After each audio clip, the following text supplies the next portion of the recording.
doing pretty good. Let's go ahead and do a punch out. Nice, what I was expecting. 1, 2, 3.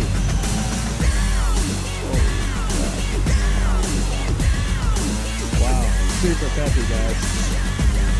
Awesome.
Wow, did you guys enjoy that? I sure did. 3 and 4S on this quad is absolutely insane. And you know what? I didn't rush this review right out and go fly it right out in front of my house. I actually took a couple days with this and I spent tons and tons of battery through it on 3 and 4S. So just to find out how this was going to perform, 3S seems to be the sweet spot. It can handle 3S very, very easily. If you use a 4S battery, make sure it's a nice cool temperature where you're flying maybe under 50 degrees. I've had reports of people flying this in 85 degrees where the motors come down hot on 4S. Now there's a lot of good stuff about this frame, and in all my bashing that you guys saw me do with this quad, I flew it straight into oak trees, I hit fences, I hit concrete, I hit gravel, and multiple branches. I went through a handful of props. Yes, I did break quite a few props, but this prop is newly redesigned, and what this does is it takes care of a lot of the vibration that typically 1106s will cause on a frame, which is kind of amazing because props do matter on a frame and a Betaflight tune. So if you have a really crappy prop and maybe a hard edge bullnose prop, it's going to be a lot more tuning. But if you have a nice smooth prop with a lot of taper on the tip and a little bit of flip tip on the end for nice smooth airflow, this really makes a big difference in a Betaflight tune. So if you're getting close to Betaflight default PIDs, a nice prop will make all the difference on the frame. And we do have that here on this frame thanks to Sage Thayer. So Sage,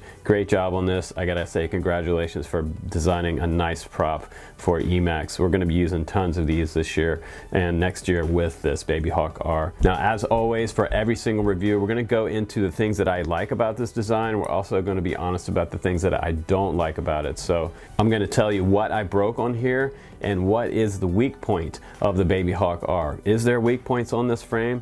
People seem to think that it's pretty indestructible, but I can just about break anything I fly for sure. So I'm gonna show you what I broke and what didn't hold up on here so that you can get a good value out of this review. But my report so far is basically that this is a good quad. Out of all the quads I've flown this year, and I've been building quads all year long from scratch parts that various companies around the world send me for brushless micros, using 1106s and trying to build up to 4S 2-inch machine, and it's been really difficult. I will tell you right here on the bench, it's been a big challenge not to have vibrations. With all this power and using a 2-inch prop, it's almost impossible not to have some type of vibes on the high end of the throttle. So there's a lot of tuning that goes into something like this, and I think Emax has done their homework. They worked with other pro pilots around the world to get a good tune on this. It's a good default tune to start out with, but what I actually did was I went back into Betaflight and I dialed down the super rates to 0.70 from 80. So they were pretty high when I first got it, and it was a little twitchy, and you can see I flew into a couple trees because I was so crazy on the sticks and it had so much control. Extra power with a lot of response time. Max response time is almost too much to handle. So I dialed it back a little bit and it made the quad fly a lot better. Now, another point I want to drive home before I put this on the bench and just go over the frame and the components itself is the fact that this plug is hanging out on the side. They did do a side mount plug and they have this capacitor here. Everybody's talking about this capacitor on Facebook, that it hangs out the side. It's kind of ugly. I've bent it back and forth in 2 days of flying this, and you know what? It hasn't broken off. It hasn't been a problem. It is sticking out the side notoriously. You might be able to desolder it and reposition it yourself if you wanted to. This might be the way that it comes to you in the first batch of Baby Hawk Rs, but it didn't pose a problem for me. I broke tons of other things on this frame, and that capacitor stayed right there, and it hasn't separated from the tabs, which is kind of amazing. So let's go ahead and throw this little Baby Hawk R on the bench. Let me give you a little closer look at it, and I'll tell you what I like and I don't like about it, and I'll also tell you what didn't work out so well, what failed on the quads. You can kind of have a heads up before you get yours. And one more bonus in this video, guys, I'm gonna show you some new Baby Hawk version 2 props that I just got from Emax in the mail a couple days ago as well, and some new Avon props that just came out. These are 5-inch flow props, and they're very different than the Avons that came out a little earlier this year. I'm gonna show you those two and compare those in the video so you guys can take a look at those as well. All right, guys, here it is. Let's go ahead and dive into this. Now, the retail price starting out is $139.99 at the making of this video, and $149.99 with an FrSky receiver. I have the FrSky receiver version, and you know, some people have been talking about price. I added up all the components on here, and it came up to $143.82, and that's minus the frame. So you're basically getting the frame for about $7 there with the receiver version. So it's actually a little more, it costs a little more than $3 to $4 more than without the frame for the plug-and-play version. Add your own receiver on there. That's kind of amazing to me that they were able to do this. And why are they able to do this? Because 90% of the parts on here are made by Emax, which is also another way to keep their costs down and make it cheaper for you guys. Now, one of the highlights of this quad is the 1106, the RS 1106 by Emax on this frame, and those are 6,000 kV, so these are super punchy on 3 and 4S. And over from the side view, right here in the center, you're looking at that ESC and flight controller stack. This This is the Emax F3 Magnum Mini FPV tower system that they have on their site. The price is $45.99 for that without the VTX on top. So also the VTX on here looks to be like a newly redesigned smaller version of what sits on top of the F4 Magnum. The original one has its own little VTX on top that comes with that all-in-one board. So you might expect to see this F3 Mini Magnum come out, maybe with this VTX to be added in there like the bigger brother, the F4 version. And of course the ESCs in there are 12 amp ESCs. They're 4-in-1s. They're all in the middle there, and they have the motor wires tucked up neatly inside. Like someone else pointed out, when we get extendable arms out to 3-inch and 4-inch, they left all this wire there for the motors. So when you guys stretch those out, your motor wire should actually reach out for that 3-inch prop conversion. Let's go ahead and take a look at that VTX on the very top of this stack. If you release these 2 bolts on the very bottom here, these are the longer ones in the back, and you loosen up these 2 where the camera are. You can lift it up kind of like a hatchback, and then you can see the entire stack and get to stuff pretty quickly here. Now on the very top of that stack, that is the VTX, and there's a little push button on the side that gives you your channels and bands. If you long press it, you can get it into high power mode. You'll see an H show up on that little LED screen right there. And I can go ahead and plug it in and show you guys. And this is, see how that H pops up? This is actually set up in default to be 25 milliwatts. So if you long press this for like, I think it's like 5 to 10 seconds, it's gonna switch into low power or high power mode. And then if you let go, it'll hold on to the setting that you gave it. I'm gonna go ahead and unplug it. And it does have 40 channels on here, and it's running on 5.8. So plenty of channels on there. If you're running race band, no problem there. I believe it does have race band as well. And also, I wanted you guys to notice that this is only sitting on 3 standoffs here. So this VTX is very interesting design. It comes in around here and goes around the front side like that, missing this front left standoff. And also back here they did include a beeper. It seems like they have everything on this frame that we want. It has a shortened version of a beeper tucked in just between the flight controller and the VTX right there. Now I did notice one thing in Betaflight. When I set up my normal switch, my traditional switch to this buzzer, it didn't activate properly on that switch, and I was kind of wondering why. But when I went out to the field, I noticed that when I flipped my power, like my arm switch, back and forth as I was walking up to it, it would emit a series of beeps. So maybe it's integrated through the arm switch somehow, or I have something checked in Betaflight to do that, but that was the way it was set up for me out of Betaflight. And also guys, right above that VTX is the FrSky receiver that I got with mine, and it does have a little tiny bind button right here. You can see it right next to that VTX antenna.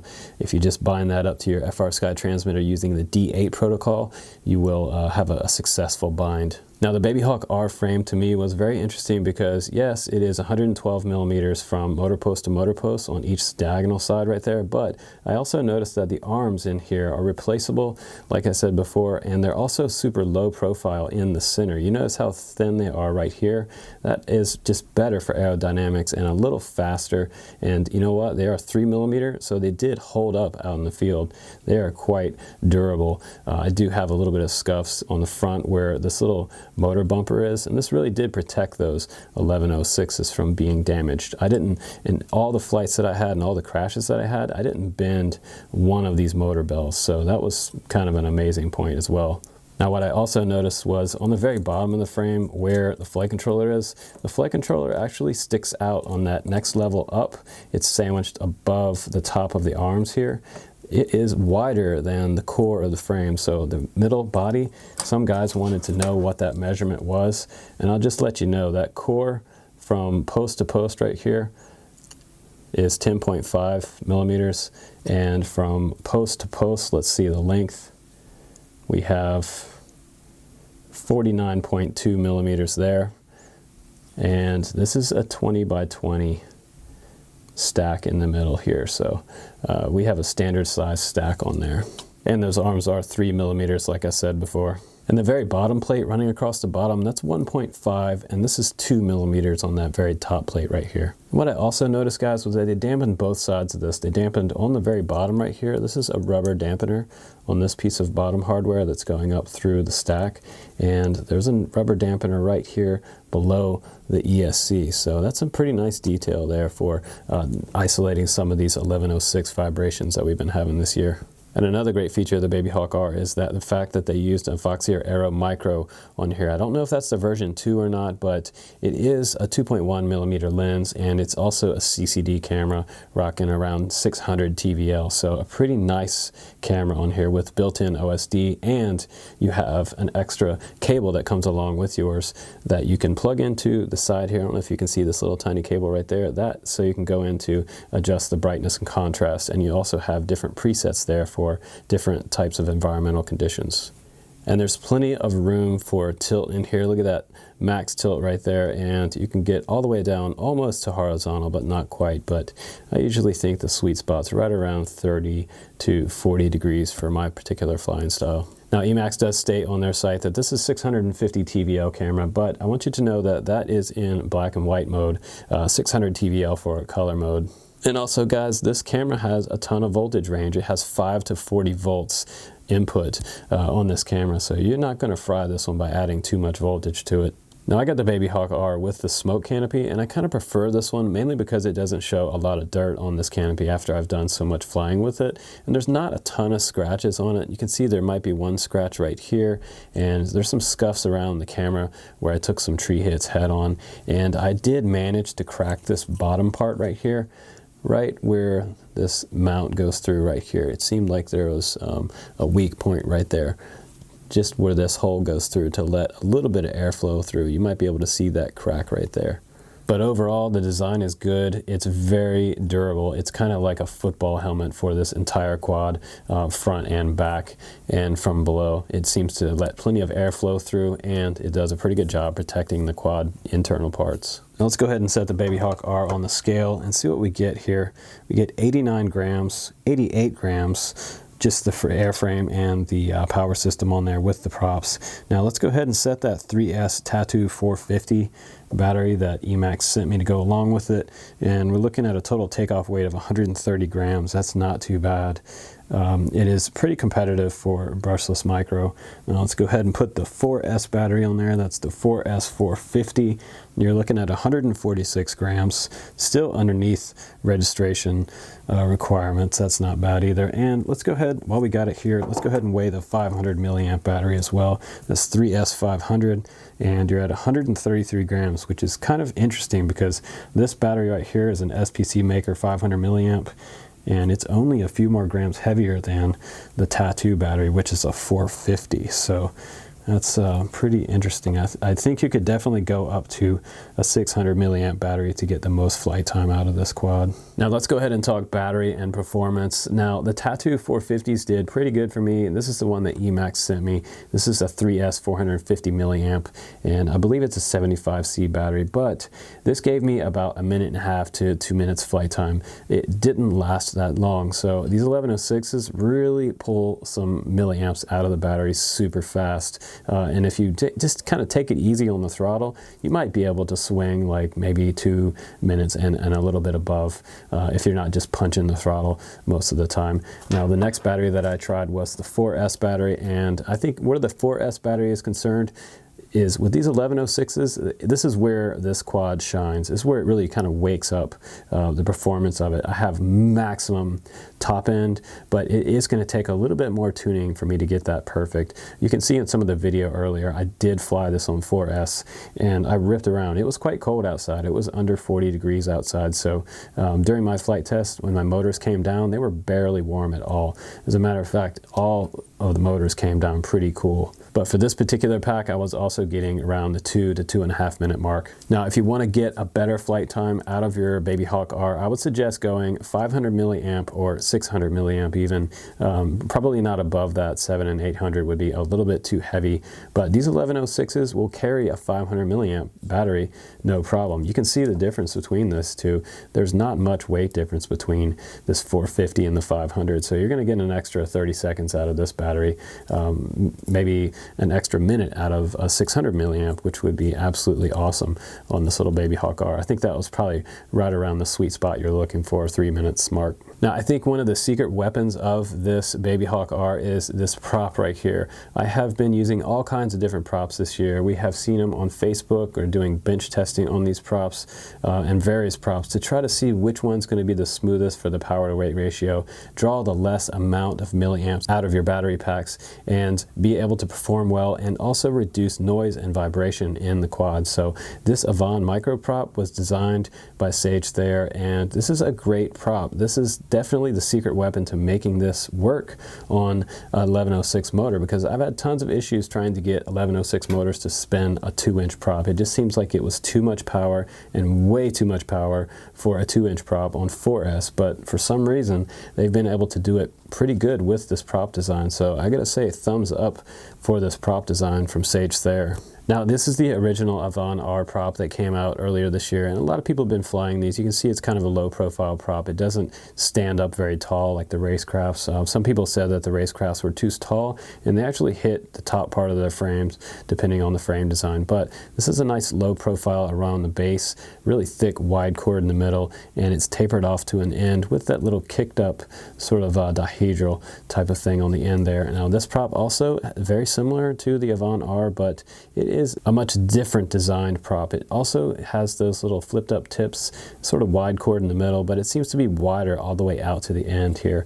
And it does have a flat profile across the bottom here too as well. So it doesn't stand up very tall off the motor. So my opinion on this prop, I think that it works well. It cleaned up a lot of the vibration on this quad frame. I think if you were to try to run some other props on here, you would see that this wobbles and vibrates a lot more with that stock Betaflight PID tune on here. So that's something to consider, that you could probably try to run these on another quad of yours if you wanted to kind of clean up the vibrations a little bit, because it does perform quite well. All right, now that we've talked about a lot of the specs and some of the stuff I like and don't like about this frame, let's go ahead and talk about what I broke. Let's do damage report after all my flying. I probably flew close to 40 packs at least with this little quad in the span of about 2 days. I took a huge bag of my batteries out with my XT30 on there, and I really gave it some hell out there. I really tried to see what this little micro could handle. I unintentionally did some durability testing with it by crashing into various solid objects, and every single time I walked over to check this quad out, it was fine. There was no cracks in the frame, and everything seemed to be intact. Now, a couple things did happen. The capacitor did survive. I just want to go ahead and make a statement about that. This capacitor is totally fine the way it is. On mine, it did not have a problem. It didn't break off. It didn't even come close to breaking off. So that's good news about that. Don't worry about this. If you get one of these and this is hanging off the side there, it bent up, it bent down, it bent up, it bent down several times, and I had no problem. So props, I went through a handful of props, and they do seem to have a weak point right near the edge of the hub right here. Let's see if you can see that. It's going to bend that back a little bit so you can see it there. So it does have a weak point right about there is where these props are snipping off. And that comes from an extreme amount of blunt force right here. You can see I can barely even get it to reproduce that by just twisting it myself, but it takes a lot of hard impacts to be able to separate it. But you can see this one also separated in the same spot. So there is the weak point. So Emax, if you want to strengthen that up in that particular spot right there, that's the spot to do it. Now, the next thing that I broke was 2 cameras. I broke 2 cameras on this quad. First one was the one that came with it. You can see the new one right here. I put this one on after, and all I did, actually, the only thing that broke on this camera was the frame that covers the sensor. So if you can get this online, purchase one of these camera frame covers, and it'll be a lot cheaper than replacing the entire camera itself. So all I did was essentially just pop the one that was on this one off and put it on here. It's only 2 screws holding that cover plate on, so use the same lens, just pop everything back on there and you're good to go. But that is one flaw that I saw, but I was also, I don't know if I could call it a flaw, because I also did fly directly into steel posts and oak trees, so you're going to get pretty hardcore blunt impact trauma, and you can see it happens right there on that same side, on the right hand side right there. There's a crack all the way through that camera mount. And I also managed to crack the bottom plate right here where that screw goes through, so I was just showing you guys that before. That's another part of the damage report. And finally, what I completely lost and destroyed out in the field somehow was, remember originally this VTX antenna came out the back here, and that's the way they had it come from the factory. Now I left it hanging down there, and on one of my flights I took back off, and I didn't notice it on takeoff, but it was missing the entire antenna. So it got ripped off clean out of the base. The glue held tight to the VTX, but the antenna was completely gone. So I went back to the shop, grabbed another antenna, and this one's a little bit longer, so I was able to run it out through the top. So what I would recommend doing is taking your original antenna, reposition it here, take this adhesive off, just be very careful doing that, and put a little bit of hot glue over top of it and run it out through the top where it's supposed to be. And the only other thing on here that I damaged was probably, you know, just wear and tear, really, honestly, on the ends of the carbon frame. That's going to be expected when you hit solid objects like rocks or concrete. It's just going to buff up the edge of your frame, just going to biff it up a little bit, so that's to be expected. One other thing that I noticed about the frame, when I was flying it after I did crash, these arms would kind of separate a little bit right here, and there's a little bit of a crease right here.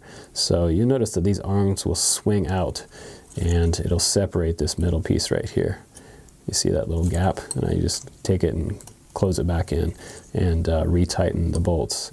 Just make sure your bolts are snug but not overly tight. And as always, guys, whenever you get a quad, go over the entire frame with your driver and make sure that everything is seated well, especially the bolts on the bottom of your motors. Now, everybody's talking about this capacitor, and it is replaceable, guys, and I think you could get them on eBay for about, I believe they were 10 of these for about $4. So hop on eBay, and what you want to search for is you want to search for Rubicon. That's R-U-B-Y-C-O-N, Rubicon, and the size on this one is 25 volt 330 ZLH. That's what you want to type in, Rubicon 25V 330 ZLH, not ZLK. Don't get it confused with the ZLK version of this capacitor. And that will provide you with plenty of replacement parts for your capacitors. Not a big deal, not super expensive. All right, guys, let's go ahead and finalize this review, and let me go ahead and give you my final opinion and thoughts on the Baby Hawk R. Now, there are more pros about this frame and quad design than cons. So I did break some stuff, yes, but I wanted to break some stuff to see how durable it was for you guys, so you might know where the weak points are. If you make an order, maybe you can make, you know, some extra orders and buy those parts that you think you might need, like an extra dipole when you do order yours, or maybe go ahead and get your capacitors ordered just in case those fly off. But like I said, that didn't fly off. Now, the performance of this quad is through the roof. On 3S, I'm totally happy on 3S. It's super zippy, fast. It's everything I want in a micro brushless. And I've been doing micro brushless since the very beginning. We started out on brushed motors making micros with Micro Siski a year ago. So we've evolved. I've gone through the entire evolution of micro brushless. I've been on the front lines of it with these companies, HGLRC, Foxier, and other companies making micro parts. And here we are, guys. It's almost 2018, and this is a damn good FPV racer. And guys, if you want to fly it on 4S, you can, but you're also possibly risking your power system on here. It does burst up to, I believe, 18 amps, maybe 16 amps on those ESCs, and you're probably going to be all right as long as you're not in too hot of an environment. If you land your quad after you flew it 4S and these motors are super hot, don't fly it on 4S again, because you're probably pushing the limits of the system. And it also depends a lot on the temperature on the day that you fly the quad. Now, the day that I tested 4S, it was nice and cold, so I had no problems with hot motors or system overheating or feeling like the ESCs were going to catch on fire. And I won't compare this quad to any other quads in my shop. I'm not going to pull out other quads and show you guys what I think this might compare to, because I'm not really sure that it does compare to anything else out there, mainly because there's not a lot of 2-inch quads out there that are able to handle a 4S battery without a whole lot of tuning or vibrations. I have other quads sitting here, right here next to this on the bench, that other companies have made, that have tried to use 1106s with 2-inch, and they had a horrible tune. They had so much tune and vibration that I couldn't fly it, so I never reviewed them. And I won't name names there, but they do exist, and some of them are quite expensive. This is around the $150 mark, and some of those other quads are up in the $250 range. So people complaining about price for this quad, I don't see it. It's just a good value for what it is, and it's awesome to fly. So that's my opinion on this Baby Hawk R, guys. I hope you enjoyed this fully engaged review and overview of the Baby Hawk R from Emax. I like it a lot. So if you want to stick around and hang out, I will show you the full flight of 3S line of sight and 4S line of sight, and I'll also show you a bonus of the new Avan Flow props and that newly designed Baby Hawk version 2 prop. Thanks for watching, you guys. Now, thanks for still hanging out with us. We're gonna go ahead and show you those Baby Hawk version 2 props here. And this is the bag that I got from them. It has 3 sets in here. Those are 2.3 by 2.7 by 3. And they are very different than the original sort of bullnose shaped Baby Hawk prop. A lot of people had some issues tuning those, and you look to my channel for a great tune, which I provided to you guys. But to make things a little easier, they've redesigned the prop, and this version 2 prop looks very strikingly similar, but a much wider chord here in the center next to the hub than the Avan Micro prop. I'll just show you one of those Avan Micros next to it, and yeah, it looks like a sort of a similar blade design, but way wider. Because this is also running on 2S, and it just has a much lower RPM than what this is being subjected to, so not really comparable. But let's just see if it would fit on top of the Baby Hawk here. And the motor holes don't match up with this, so you couldn't fly the Avan Micro props on the Baby Hawk. It would be interesting to try them out, but they're wanting us to fly these props. And now I do see that this whole configuration right here is a proprietary setup right here for this motor, and it also has a smaller sort of version here. So you could put this on the Baby Hawk R, which I probably wouldn't fly these on the Baby Hawk R, but like I'm saying, you can put these on other types of motors besides these 1104s, which is kind of sweet. So they're non-proprietary. You can use them on other quads. Now it does have sort of low profile across the bottom right here, that super wide chord in the middle right there next to the hub, going to give you a little better punch on 2S. And they've introduced that little fan off the end right here. So you can see that little shark's tooth right there. That's also to help your airflow and smooth up this performance on this quad a lot. So it's going to be interesting to see how well this does over the course of the next month, and see what you guys think of it. But so far in my flight tests with it, I flew a couple rounds of it, and it did seem to make my Baby Hawk a little bit quieter and maybe even fly a little better than those bullnose. So a little better battery efficiency as well. So that's going to be a nice addition to pretty much any Baby Hawk out there. Those might go up on the site sometime this week. You can look for those. They'll probably be around $3.99 for 6 of them or something, but stay tuned for those, the new version 2 of the Baby Hawk props. Next up, I'll show you those new Avan Flow props for 5-inch quads. Okay, so now I get to show you the new Avan Flow prop, and I'm not sure why they call it the Flow, but I'm going to take a wild guess and say that these are going to be super smooth compared to the Avan R. Now, some people like the Avan R, some people don't. There are a lot of differences in design between these two props. They do have the same size center hub, but the blade on the prop is much different. You can see this one has a super wide chord right here. That's going to give you some pretty good punch out, but where they changed this design is, look at this prop blade right here. See how this one comes way out to the side? It has a nice smooth angle. This one comes way out right here and then curves in dramatically along this trailing edge right here to that flipped up tip. So they both have the flipped up tip, little shark's tooth on the end for airflow, but they're different. This one's almost like a hybrid of a version of this, because it seems to incorporate a little bit of a bull nose on the end of there. So long, narrow section through here, wide chord in the middle. So I'm assuming that this prop is going to be very quiet and pretty good performer. So I think this is going to be more of a race style prop than what we have here. So if you're looking for a sort of new hybrid design for a race prop, a 5-inch race prop, I think the Avon Flows are probably going to be some of your best bets. And in the past, generally we fly the double blade props for racing. They just seem to be a lot faster, and they save sort of battery time and battery sag.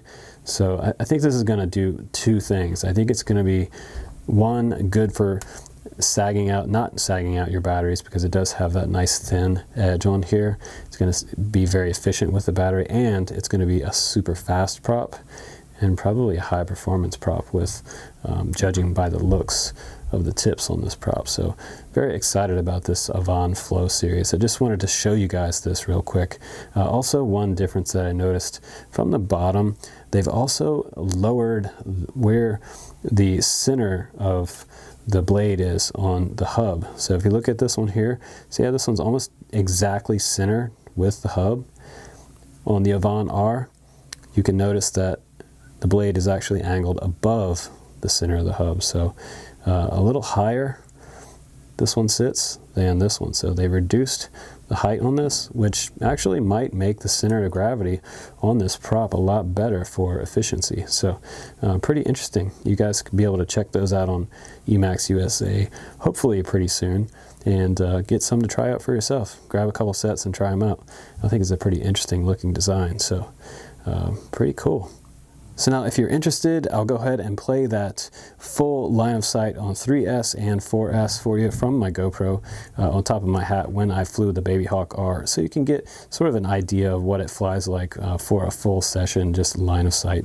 If you're looking to see that footage, I'll put it on here for you. So thanks again for watching, you guys. I'm Justin Davis. This has been an extensive Emax review. All right, guys, here we go with that line of sight flight test.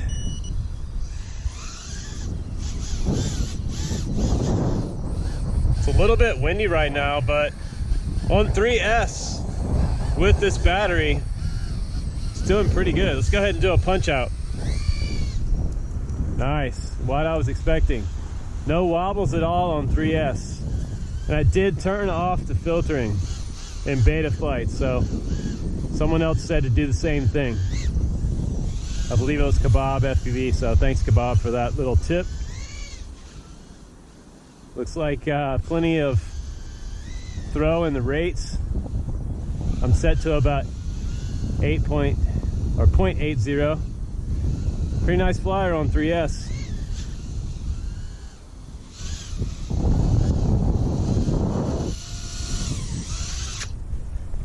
Nice. Now the punch out on 3S was pretty good, and it's kind of what I was expecting with these 1106s, but let's go ahead and plug in the 4S Tattoo 450 milliamp battery and give that a shot. Let's see how it flies on 4S. I know a lot of you guys have wanted to see this, so here we go. Hopefully I got the props on the right way, right? All right. Okay, that was about 75% throttle. 2-inch props. This thing's gonna be crazy on 3-inch props, guys. 1, 2, 3. Holy crap, it's small now. Getting back down in acro mode. This is pretty awesome. I'm gonna put this on the ground, I think, and do some FPV with the 4S battery before I totally kill it. Here we go. Wow, super peppy, guys. It's awesome.